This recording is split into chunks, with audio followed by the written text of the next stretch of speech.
kecelakaannya lagi, metode pelatihan bahasa Inggris, bahasa asing itu pakai metodenya ulama dulu. Orang kalau kursus Inggris itu dilatih disuruh ngomong sampai aksennya Inggris, konversasinya gaya Inggris, sehingga mereka pinter. Itu metode kita. Dulu nggak ada guru bacakan murid, itu nggak ada murid bacakan guru. Makanya kenangannya Imam Syafi'i, qara'tu ala Malik al-Muwatta, saya membaca Muwatta di depan Imam Malik. Sehingga murid pinter apa goblok ini gurunya tahu. Nanti kalau bacanya bener terus disahkan jadi kiai. Sekarang enggak, ngaji terus be rokokan be omong-omongan tetap jadi kiai. Padahal kiainya saja enggak tahu dia pinter, enggak aja enggak tahu. Nah ini termasuk sanad yang mungkotek. Makanya saya ini nyesal senyesal-nyesalnya. Di tradisi pesantren sekarang ngaji sorogan itu jarang. Saya alhamdulillah sampai sekarang masih ada beberapa santri yang ngaji sorogan mahali sama saya. Termasuk beberapa Gus Sarang masih sorogan sama saya. Karena Mbah Mun tuh gak mau ngasih sanad kecuali sorogan. Jadi dulu saya ngaji sama Mbah Mun, cucu kandungnya Mbah Mun mau sanad mahali gak langsung Mbah Mun, harus lewat saya karena Mbah Mun sudah tidak sorogan mahali karena sudah sepuh. Nah pentingnya sorogan itu orang mustakil, murid ini mustakil, bacanya apa ini mustakil. Jangan sampai ngalami misalnya ada murid tanya, Gus walam tardiman itu maknanya apa? Saya yang kecelok orang alim saja nggak tahu maknanya lam tardiman.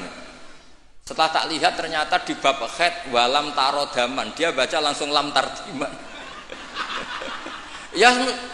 ya bingung. Kok saya sampai apa? Madatul kalimah dari apa? Mustaknya apa? Soroknya? Akhirnya saya coba kitabnya tak lihat. Ternyata walam tarodaman dia bacanya langsung lam tardiman. Itu banyak sekali.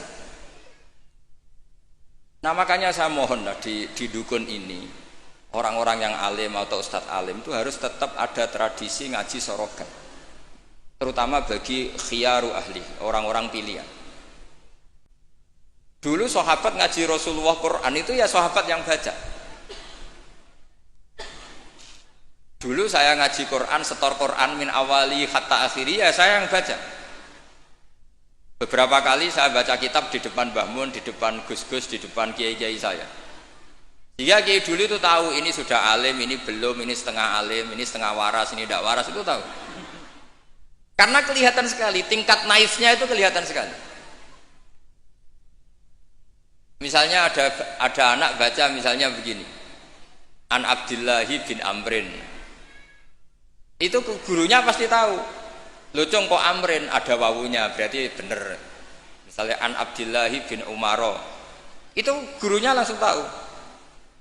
Nah sekarang itu enggak, murid itu hanya mendengarkan, sehingga kadang-kadang ada orang itu baca Ibnu Ubay bin Ka'ab, itu dibaca Ibnu Abi, anaknya bapak ini senrak kowe cung.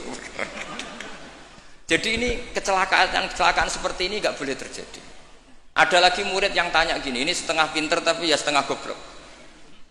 Saya pernah sorogan fikih ditanya, tidak boleh nikahi zaujatul ab. Saya ulang lagi ya, wala tangkihu manakaha abaukum minan nisa illa matat salaf. Tidak boleh menikahi istrinya bapak. Itu orang Jawa langsung protes, Gus, bojone bapak ara ibuku. Itu setengah pinter setengah goblok. Setengah pinter karena di Jawa rata-rata orang itu istrinya satu. Artinya kalau bojone bapak ya mesti ibunya dia. Tapi kalau dibaca di Arab, wong Arab itu kan bojone papat, sing telu gonta-ganti, sehingga bapaknya ini kadang pernah nikah sampai 10 orang.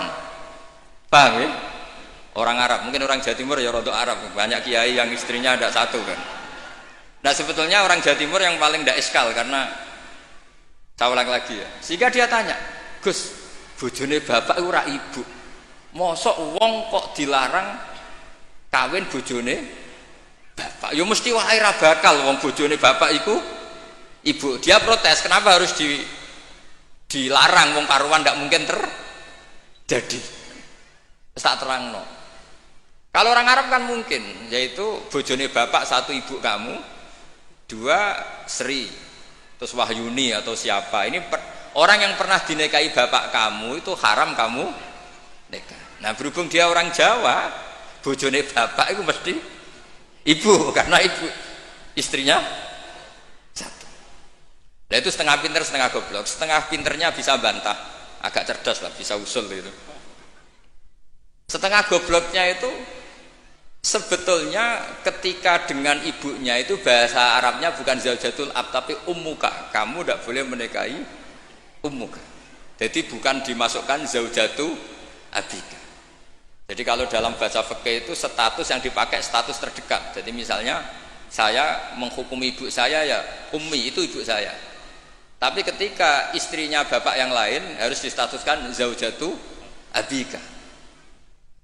Itu tidak bisa, kalau orang nggak sorogan itu tidak bisa. Nah kalau orang-orang NU, orang-orang pesantren saja sudah ada alim, apalagi yang di luar kita. Karena tadi sanad ini sudah mulai mungkota, ini sudah agak kecelakaan betul. Dulu Imam Malik tuh ngaji di depan Imam Malik ngaji di depan Imam Zuhri, ya sorogan.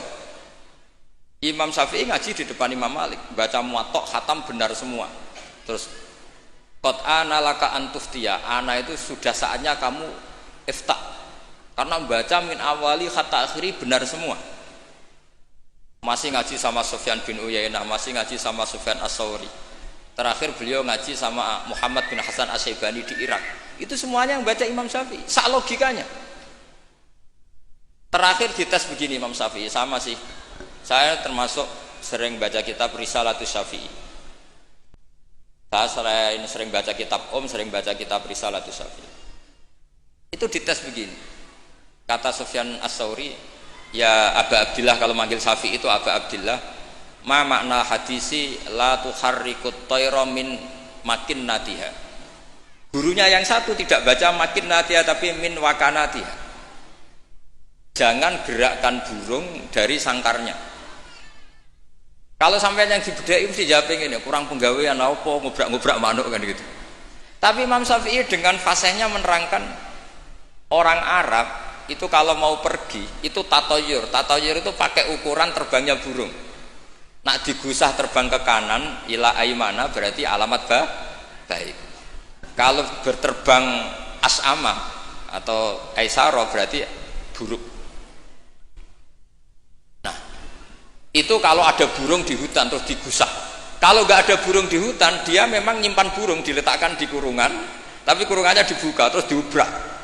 Nak terbangnya nganan baik, kalau ke kiri buruk. Makanya disebut di Quran innama ta'irukum ma'akum inna tatoyarna bikum. Karena yang dipakai ukuran itu ta'ir. Ta'ir itu sesuatu yang terbang.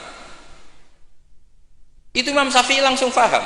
Adatul Arab kalau mau pergi itu melihat terbangnya burung.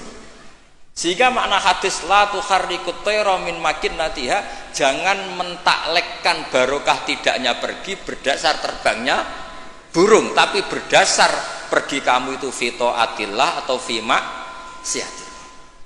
Nangis gurunya. Padahal pas itu Imam Syafi'i umur 15 tahun. Wong kok pintere ngono. Makanya terus sampai dipuji-puji. Saya punya keyakinan kalau nanti fata min Quraisyin yamla'u tibaqal ardi ilman tuh kamu. Padahal teksnya hadis hanya gitu, jangan gerakkan burung dari sangkar. Itu dulu mungkin orang alim sampai seperti itu mungkin. Karena ngajinya sorokan, mustaqil. Saya beberapa kali dites Mbah Mun, hak cara kowe naib Indonesia itu fasik ta ora? Ora dijawab fasik ya rodok fasik untuk mel-melan terus.